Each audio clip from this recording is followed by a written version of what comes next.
ನೋಡಿ, ಇದು ಕೋಲಾರ ಮಾರುಕಟ್ಟೆ ರೋಡು NH4 ಸರ್ವಿಸ್ ರಸ್ತೆ ನೋಡಿ. ಉದ್ದಕ್ಕೂ ಬೆಂಗಳೂರು ಮತ್ತು ತಿರುಪತಿ ರಸ್ತೆ ಇದು. ಪಕ್ಕದಲ್ಲಿ KB ಸ್ಟೇಷನ್ ಇದೆ. ರಸ್ತೆಗೆ ನೋಡಿ, ರಸ್ತೆಗೆ ಎಲ್ಲ ಕೋಲಾರ ನಗರದ ವಾಣಿಜ್ಯ ಮಳಿಗೆಗಳ ವಿವಿಧ ತ್ಯಾಜ್ಯ ತಗೊಂಬಂದು ಇಲ್ಲಿ ಹಾಕಿದ್ದಾರೆ. ಇಲ್ಲಿ ಕಸದ ಯಾರೂ ತೆರವುಗೊಳಿಸೋದೇ ಇರಲ್ಲ, ಹಾಗಾಗಿ ಪಬ್ಲಿಕ್ ಬೆಂಕಿಯನ್ನು ಇಡ್ತಾರೆ. ಮೊನ್ನೆ ಒಂದು ವಿಡಿಯೋದಲ್ಲಿ ನಾನು ಎಲ್ಲ ಕೆಲವರು ಎಲ್ಲ ಬೆಂಕಿ ಇಟ್ಟಿರೋದು ತುಂಬ ಹೊಗೆ ಎಲ್ಲ ಪರಿಸರ ಮಾಲಿನ್ಯ ಆಗ್ತಾಯಿತ್ತು. ಅದನ್ನೆಲ್ಲ ವಿಡಿಯೋ ಮಾಡಿದ್ದೀನಿ ನೋಡಿ. ಉದ್ದಕ್ಕೂ ಹಾಗೆ ಉದ್ದಕ್ಕೆ ಎಲ್ಲಿವರೆಗೂ ಇದೆ ನೋಡಿ, ಎಲ್ಲಿಂದ ಎಲ್ಲರಿಗೂ ಇದೆ ಅಂತ ನೋಡಿ. ಎಲ್ಲ ಅಂಗಡಿಗಳ ತ್ಯಾಜ್ಯ ಮತ್ತು ನೋಡಿ, ಕಸನ ತಗೊಂಬಂದು ಡಂಪ್ ಮಾಡಿದ್ದಾರೆ. ಯಾರು ಮಾಡಿದಾರೋ ಇಲ್ಲ ಗೊತ್ತಿಲ್ಲ. ಅಂಗಡಿಗಳು ಚರಂಡಿ ಅದೆಲ್ಲ ಫುಲ್ಲು ಸಂಪೂರ್ಣ ಬೆಂಕಿರುವಂಥದ್ದು.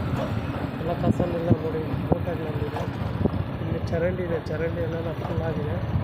ಇದರ ಉದ್ದಕ್ಕೂ ಸರ್ವಿಸ್ ರೋಡ್ಗಳಲ್ಲಿ ಉದ್ದಕ್ಕೂ ಇದೆ.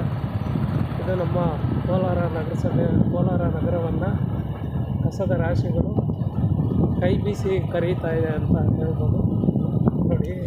ಮಟನ್ ಏನು ಮೀನಿನ ಅಂಗಡಿಗಳಲ್ಲಿ ಹೊಡೆದಂಥ ವೇಸ್ಟನ್ನು ತಗೊಂಬಂದು ಇಲ್ಲಿ ಹಾಕಿದ್ದಾರೆ. ನಗರಸಭೆ ಒಂದು ನಿರ್ಲಕ್ಷ್ಯತೆ ಅಂತ ಹೇಳ್ಬೋದು. ಅವ್ರಿಗೆ ಒಳ್ಳೆಯ ಮಾರ್ಗದರ್ಶನ ಕೊಡಬೇಕು. ಈಗ ನಮಗೆ ಕಸ ಕೊಡಬೇಕು, ಯಾವ ರೀತಿ ಕೊಡಬೇಕು ಎಂಬುದ್ರ ಬಗ್ಗೆ ಅವ್ರಿಗೆ ಟ್ರೇಡ್ ಲೈಸೆನ್ಸ್ ಕೊಡುವಾಗ ಅವರು ನೋಟಿಸನ್ನು ಕೊಡಬೇಕು. ಇಲ್ಲಿ ಯಾರು ಕೇಳೋರಿಲ್ಲ, ಮಾಡೋರಿಲ್ಲ ನೋಡಿ. ಅದು ಮೀನಿದೆಲ್ಲ ತ್ಯಾಜ್ಯ ಇದು ನಮ್ಮ ಕೋಲಾರ ಇದೆ ನೋಡಿ. ರಾಷ್ಟ್ರೀಯ ಹೆದ್ದಾರಿ ಪಕ್ಕದಲ್ಲೇ ಇದೆ.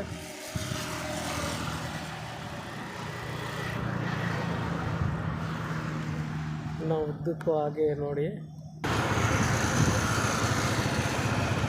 ತರಕಾರಿ ಮಾರ್ಕೆಟಿಂದ ವೇಸ್ಟ್ ಆದಂಥ ತರಕಾರಿ ಮೂಟೆಗಳು ತಗೊಂಬಂದು ಇಲ್ಲಿ ಹಾಕಿದ್ದಾರೆ ನೋಡಿ. ಇದನ್ನೆಲ್ಲ ಸಂಪೂರ್ಣವಾಗಿ ಬೆಂಕಿ ಇಟ್ಟಿರ್ತಾರೆ. ಕಟಿಂಗ್ ಶಾಪ್ ಜಾಸ್ತಿ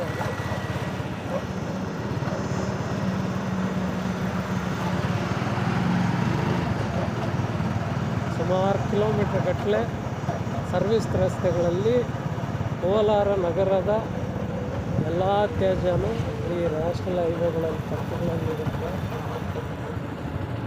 ಬೆಂಕಿ ಇಡ್ತಾರೆ.